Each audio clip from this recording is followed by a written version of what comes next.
Hello प्यारे बच्चों, तो कैसे हो आप। तो देखिए बच्चों, most welcome on physics by BTech. इससे पहले बहुत सारे टॉपिक्स की बात कर चुके हैं हम। अभी हमने जो पहला वीडियो जो अपलोड किया है वो किससे रिलेटेड था? वो था आपके मिरर फार्मूला और लेंस फार्मूला से रिलेटेड। अब हम बात करेंगे, थोड़ा सा कंपैरिजन पढ़ते हैं हम, difference between reflection and refraction.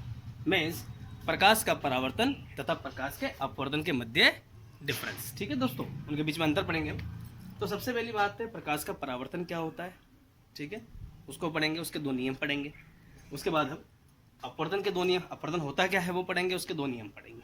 ठीक है, फिर जो इसका जो नेक्स्ट लेक्चर होने वाला है दोस्तों, जो नेक्स्ट टॉपिक होगा हमारा, वो होगा गोलीय सतह द्वारा अपवर्तन। Means the refraction bye spherical surface, जो कि क्लास 12th के लिए मोस्ट इंपॉर्टेंट टॉपिक है। वो एक ऐसा टॉपिक है जो मोस्टली स्टूडेंट्स को नहीं आता है, बिकॉज उसका डेरिवेशन बहुत हार्ड पड़ता है दोस्तों। तो उस डेरिवेशन को हम अच्छे से समझेंगे। तो सबसे पहले आपको उसके लिए रिफ्लेक्शन और रिफ्रैक्शन दोनों को समझना बहुत जरूरी है। ठीक है, तो फर्स्ट ऑफ ऑल हम डिस्कस करते हैं रिफ्लेक्शन ऑफ लाइट, मीन्स प्रकाश का परावर्तन। अगर मैं बेसिक डिफाइन की बात करूँ तो बेसिक डिफाइन क्या होगी इसकी दोस्तों? Bouncing back of light. क्या दोस्तों? बाउंसिंग बैक ऑफ लाइट, सीधे डिफाइन फ्रॉम रिफ्लेक्टिंग सरफेस।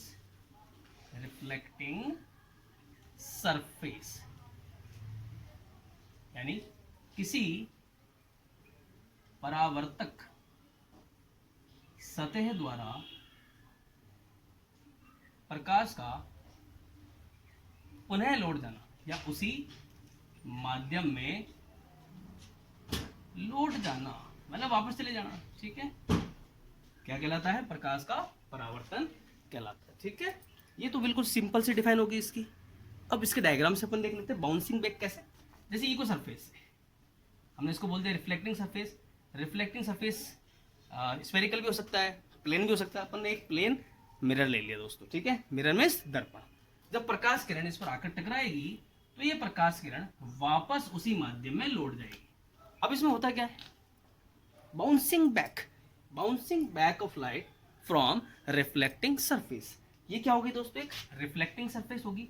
इसे हम बोल सकते हैं परावर्तक सतह, और अगर मैं इंग्लिश में इसका नाम लूं तो क्या होगा दोस्तों? Reflecting surface. Okay, reflecting surface को हमने नाम दे दिया जैसे ए और बी।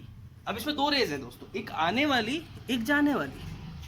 जो आकर टकराई उसे तो बोलते हैं इंसिडेंट रे, वो जो टकराकर वापस चली जाती है उसको बोलते हैं रिफ्लेक्टेड रे। जैसे यहाँ पर इंसिडेंट रे कौन सी हो जाएगी दोस्तों? पी हो जाएगी, और रिफ्लेक्टेड रे कौन सी हो जाएगी? क्यू। अब हम बात करते हैं इसके नियम की, मीन्स लॉज की। तो पहला लॉ क्या है दोस्तों? पहला है incident ray and reflected ray and normal. Normal मतलब क्या होता है दोस्तों? अभिलंब। क्या बोलते हैं? अभिलंब। अभिलंब क्या होता है? जिस भी पॉइंट पर आकर लाइट इंसिडेंट करी है, या जिस पॉइंट से वो लाइट रे वापस आ जाएगी, मीन्स रिफ्लेक्ट होगी, उस पॉइंट पर जो रिफ्लेक्टिंग सरफेस है उसके साथ एक परपेंडिकुलर होता है। That imaginary line is called normal. ठीक है दोस्तों, तो नॉर्मल के लिए हमने ये नॉर्मल बनाया, जिसको हमने किसे लिख दिया दोस्तों? डेट डैश से, और हमने इंडिकेट कर दिया एन से। तो नॉर्मल किससे लिख सकते हैं? एन से। Incident ray, reflected ray and normal are lies on a plane. एक प्लेन पर लाई करती है। जब इन तीनों को मिलाकर एक अगर प्लेन बनाया जाए तो ये तीनों रेज, देखो पहली कौन सी? इंसिडेंट रे, मतलब आपतित किरण, परावर्तक किरण, ठीक है, और अभिलंब, तीनों एक ही सतह का निर्माण करेंगे, एक प्लेन सरफेस बनाएंगे। ओके, और एक पॉइंट पर इंटरसेक्ट करेंगे। ठीक है, दूसरा लो क्या होता है दोस्तों? इसका दूसरा होता है, देखिए, इंसिडेंट रे नॉर्मल के साथ जो एंगल बनाती है उसको बोलते हैं एंगल ऑफ इंसिडेंस या आपतन कोण। और जो जाने वाली प्रकाश किरण है वो अभिलंब के साथ जितने डिग्री का कोण बनाती है उसे हम कहते हैं परावर्तन कोण। ठीक है, जिसको किसे इंडिकेट कर रहे हैं हम? आर से। तो दूसरा नियम क्या है दोस्तों? I is equal to R. कोण I बराबर कोण आर होता है। Means incident angle is equal to reflected angle. ये दो इसके रूल हो गए, दो नियम हो गए दोस्तों। ठीक है, क्या होता है वापस रिवाइज कर लेते हैं। Bouncing back of light from reflecting surface, या हम कहते हैं किसी परावर्तक सतह द्वारा प्रकाश का पुनः उसी माध्यम में लौट जाना प्रकाश का परावर्तन कहलाता है। तो ये इसका डायग्राम हो गया। दो रो कौन से हो गए, incident ray normal and reflected ray rise on the same plane. Means आपतित किरण, अभिलंब तथा परावर्तित किरण एक ही समतल में लाई करती है या एक समतल में होती है और एक बिंदु पर प्रतिच्छेद करती है। मीन्स तीनों एक पॉइंट पे क्या करेंगे, इंटरसेक्ट करेंगे। ठीक है, सेकंड क्या हो जाएगा, angle I is equal to angle R. Means आपतन कोण बराबर होगा परावर्तन कोण के।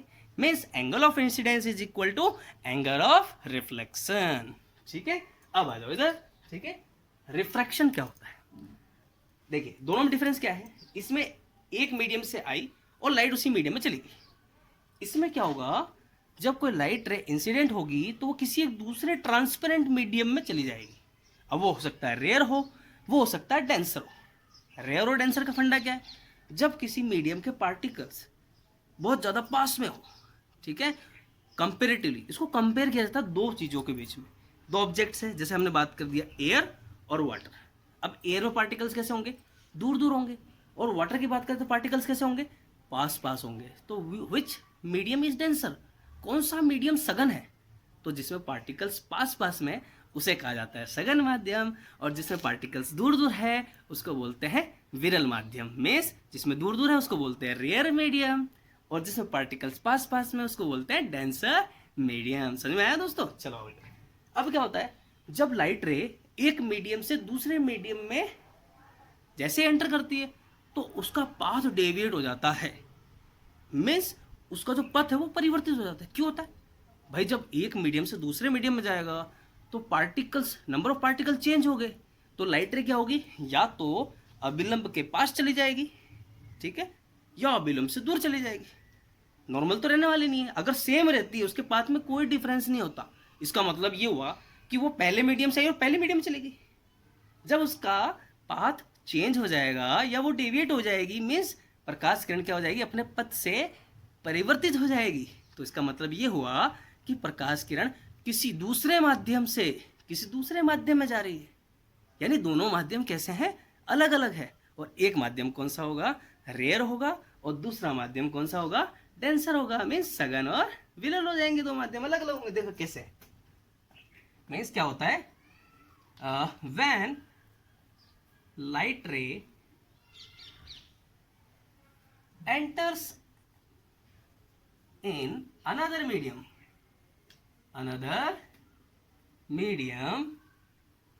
then it deviate from its path। यानी प्रकाश किरण अपने पथ से क्या हो जाएगी, परिवर्तित हो जाएगी। मीन्स जब प्रकाश किरण एक माध्यम से दूसरे माध्यम में प्रवेश करती है तो अपने पथ से विचलित हो जाती है। क्या हो जाती है, विचलित हो जाती है, अपने पाथ से डेविएट हो जाएगी। कैसे, डायग्राम समझते हैं इसको। हम एक बात कर लेते हैं, ये एक डेंसर मीडियम है। कैसा मीडियम है दोस्तों, denser medium. Denser medium means सघन माध्यम। और एक दूसरा मीडियम ले लिया दोस्तों। अब देखिए ये दो मीडियम हो गए, ऊपर वाला मीडियम और एक नीचे वाला मीडियम। इसको हमने बोल दिया रेयर मीडियम है। मीन्स कैसा मीडियम है, विरल माध्यम। अब जब क्या होगा, लाइट रेस में एंटर होगी तो एक पॉइंट बना दिया दोस्तों। ये हमने क्या बनाया, नॉर्मल। अभिलंब तो बनाना पड़ेगा अपन को।